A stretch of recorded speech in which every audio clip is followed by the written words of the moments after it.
Hi everybody, it's Mr. Eckersley. I'm going to show you how you can view feedback from teachers once you've handed in your work. Okay, so the first thing to remember is teachers aren't expected to give you feedback of every single piece of work. They wouldn't do this in the lesson. However, on some pieces of work, they may give you some comments or give you a mark.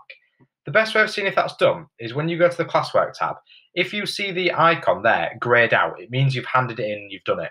If there's still a colour, it means you haven't handed in yet and that's still to do. So that's the best way of checking, first of all, what work you've done and you haven't done.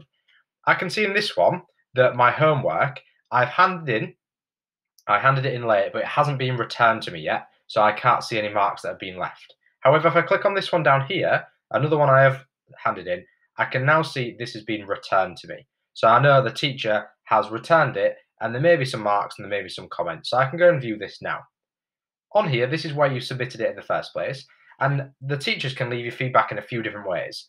The first way is if you go to your task, which will be linked at the top. The teachers may have left some comments actually in the work, and they might have done it in a different colour. They might say their name in there. So you just have to have a look for where they may have left those comments. So for example, here, I've put here is my work, and they've put great work, well done, and I can see the teacher has put that for me. The other ways of checking for feedback is back in the classroom itself. I can see they've sent me a private comment. So it says great work, well done. And some teachers as well are leaving voice notes. So you won't need to have Moat downloaded. This is something that teachers are using. But what I can do as a student is I can just press play. Well done on this piece of work.